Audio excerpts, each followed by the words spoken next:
বিষয়। দ্বিতীয় বিষয় হচ্ছে গত কয়েকদিন আগে আগরতলাতে বাংলাদেশের যে ডেপুটি হাই কমিশনারের যে অফিস আছে, এটা আমাদের এই রাষ্ট্রের প্রপার্টিটা ভাঙচুর করা হয়েছে, পতাকাকে অবমাননা করা হয়েছে। এই বিষয়ে কি করণীয় হতে পারে? আর থার্ড হচ্ছে বাংলাদেশে সংখ্যালঘু নির্যাতন নিয়ে যেই গল্প এবং উপন্যাস সারা দুনিয়াতে চলছে, সেই বিষয়ে আপনারা কি মত দেবেন আমাদের করা দরকার? তো আজকের আলোচনাতে নির্বাচন কোনো আলোচ্য বিষয় ছিল না, এবং এখন পর্যন্ত মিটিং যেখানে আছে সেখানে হচ্ছে সকল রাজনৈতিক দল এবং জোটের পক্ষ থেকে যার যার বক্তব্য পেশ করা হচ্ছে যে রাষ্ট্র হিসাবে আমাদের করণীয় কি, এবং সোফার অনেকগুলো রাজনৈতিক দল পরামর্শ দিয়েছে কি কি করা দরকার। আমাদের বক্তব্য হচ্ছে এই রাজনৈতিক দলগুলো যেগুলো মতামত দিয়েছে এখন পর্যন্ত এটার একটা সামারি আমি আপনাদের সাথে শেয়ার করছি। প্রথম কথা হচ্ছে যে বেশ কয়েকটা রাজনৈতিক দল আজকের আলোচ্য বিষয় না থাকার পরেও প্রয়োজনীয় সংস্কার সাপেক্ষে তাড়াতাড়ি নির্বাচন দেওয়ার জন্য ওনারা তাগাদা দিয়েছেন। দ্বিতীয় একটা বক্তব্য এসছে স্বরাষ্ট্র মন্ত্রণালয় এবং অন্যান্য বিষয় নিয়ে তারা বোধ করছেন যে সেবার একটা ঘাটতি সারা দেশে পরিলক্ষিত হচ্ছে, সেক্ষেত্রে সরকার কি ব্যবস্থা নেবে, কিভাবে কাজ করবে।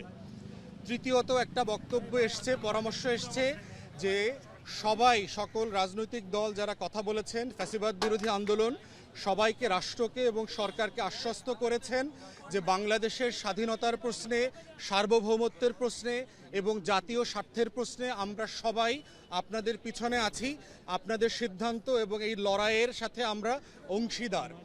এইটা হচ্ছে সোফার যে আলোচনাটা হয়েছে, যে কয়টা রাজনৈতিক দল কথা বলেছেন সেটার একটা জিস্ট। একজন সাবেক মিলিটারি অফিসার যিনি একটা দলেরও প্রধান, তিনি বলেছেন যে ভারতের সাথে এই সম্পর্কের জায়গাটাকে উস্কানি এবং উদ্বেগের জায়গা থেকে কিভাবে একটা ভারসাম্যের জায়গায় নিয়ে আসা যায় সেটার জন্য আমরা যেন কাজ করি। দু একজন পরামর্শ দিয়েছেন যে সংখ্যালঘুদের ব্যাপারে আমরা একটা জাতীয় কমিশন করতে পারি কিনা। একটা জাতীয় কমিশন করলে গত 53 বছরের যে বঞ্চনা এবং 16 বছরের বিশেষ করে সংখ্যালঘুরা কোন কোন জায়গায় আহত হচ্ছে, বঞ্চিত হচ্ছে, এটার গল্পটা কতটুকু এবং সত্যতা কতটুকু, অতটুকু বের হয়ে আসবে। দু একজন পরামর্শ দিয়েছেন রাজনৈতিক দল থেকে যে সরকারের বিভিন্ন রাষ্ট্রে যে অ্যাম্বাসিগুলো আছে সেখানে যারা কর্মরত আছেন তারা এখনও আগের আমলের ফ্যাসিবাদীদের দোসর, তাই ওই সকল রাষ্ট্রে বাংলাদেশ বিদ্বেষ ঠেকানোর জন্য যা যা করণীয় দরকার সেগুলো এখনও করছে না।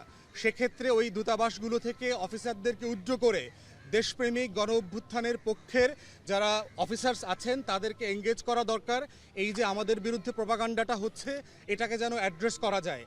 একটা পার্টিকুলার পরামর্শ এসছে, সেটা হচ্ছে যে রাষ্ট্রের পিআর প্রপাগান্ডাকে হ্যান্ডেল করবার জন্য একটা পিআর সেল করা দরকার, যে কিভাবে এই প্রপাগান্ডাটা বাংলাতে, ইংরেজিতে আমরা কাউন্টার করতে পারি দেশে বিদেশে এবং বিভিন্ন টেলিভিশনের মধ্য দিয়ে।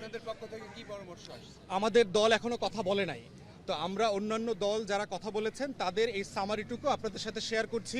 মিটিং এখনো চলমান, এখন নামাজের বিরতি হবার কথা, এরপরে মিটিং আরো চলবে।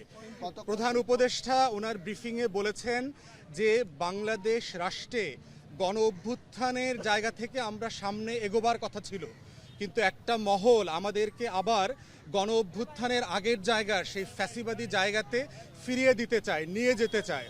আমাদের মতো একটা উদার প্রোগ্রেসিভ যারা লিডারশিপে আছেন তাদেরকেও তারা হিন্দু বিদ্বেষী, হিন্দুদের শত্রু, ইসলামিস্ট একটা রাষ্ট্র পরিণত হয়েছে, জঙ্গি রাষ্ট্রে পরিণত হয়েছে, এই প্রচারণাগুলো করেছেন। তো সেক্ষেত্রে প্রফেসর ইউনূস সকল রাজনৈতিক দলগুলোকে আহ্বান করেছেন আপনারা পরামর্শ দেন, সবাইকে সাথে নিয়ে আমরা কিভাবে এই সিচুয়েশনটাকে কাউন্টার করতে পারি।